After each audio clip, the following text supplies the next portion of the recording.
Yo, today's build I am super excited about. Now, just recently I did an AMD build and people loved the video, but one thing that people were mentioning is that they want to see a more budget build. Well, don't worry guys, I got you. Today's build is much more budget friendly, but we're not going to compromise on performance in 1080p. Of course, all the parts are linked down below with the most updated pricing because prices change on this stuff so fast, so I'm not gonna say what the cost is as I'm talking about it. A big thanks to AMD once again for sponsoring this build. Super excited to try out some of their new stuff. And the sponsorship does not affect the results. The results are based off my benchmarks, running them 3 times in a row and getting the average number. The case I'm using is the Height Y40.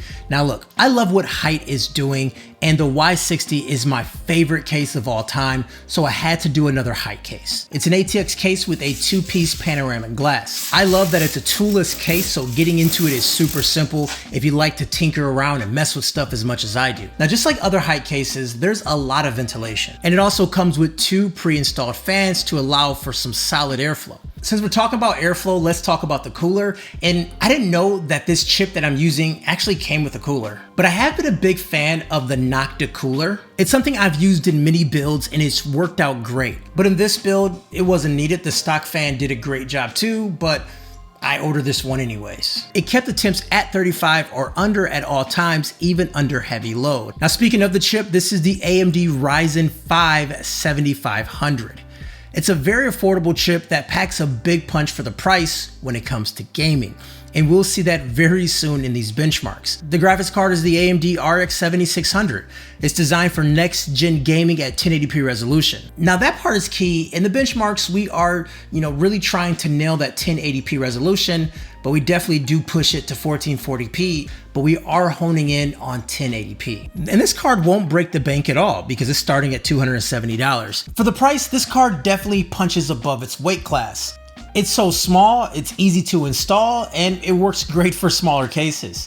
Also, this card does not draw a ton of power, which makes it perfect for this build. You can pair this up with some budget-friendly additions, and you can get yourself a nice build for an affordable price. The motherboard is the Gigabyte B650 Gaming, and as I mentioned in my other build, you need to update the BIOS before using this motherboard as it didn't recognize the chip fully. But beyond that little fluke, I picked up this board because the ratings are really high on it. I love how the board looks, and it's a decent price too, especially for this build. Now the RAM is the Kingston Fury Beast. It's 16 gigabytes, DDR5 5200. We have a Samsung 980 1TB M.2 SSD, and the power supply is the Corsair RM850X. Now it's time to see what these parts can do. In these benchmarks, everything is set to max quality settings like texture, shadow quality, and all those things. We are also prioritizing ray tracing to get the best possible graphics for these games. The first game is A Plague Tale Requiem. At 1080p resolution with AMD's Fidelity FX Super Resolution, which I call FSR, on balance mode, we had a high of 70 frames per second, average of 55, and a low of 40 frames per second. At 1440p with FSR balance mode, we had a high of 70, average of 35, and a low of 40. The next game is Returnal.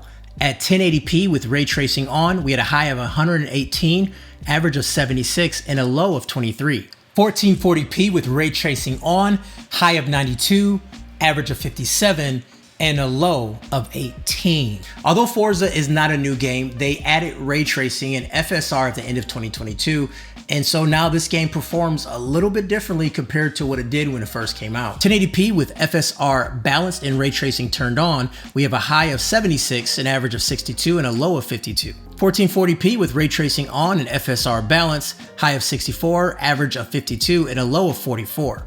And the final game is Hogwarts Legacy, and here are the numbers. 1080p with FSR on and ray tracing on, high of 88, average of 72, and a low of 42. 1440p with the same settings, we have a high of 64, average of 50, and a low of 28. And the final game is Baldur's Gate 3. This game performed well with FSR on and off, and we are also using the TAA settings. This game also allows you to choose your API between Vulkan and DirectX 11. Now I did go with DX11 because it did run better than Vulkan, and I'm sure some updates later down the line will have Vulkan run much better, but for now DX11 is still king. Here's where we landed. 1080p, high of 116, average of 109, and a low of 59. 1440p, high of 82, average of 75, and a low of 52. Now, if you did turn on FSR on 1440p, then you'll get around 30 more frames per second. So 107 frames per second for high, 97 for an average, and the low was 63. What do you guys think? For a 1080p gaming machine, this processor video card is solid. Now, depending on how you configure it, it won't break the bank. Links with the updated pricing is in the description below. Big thanks to AMD for sponsoring this video. And if you want to see more videos from me, click this card right here.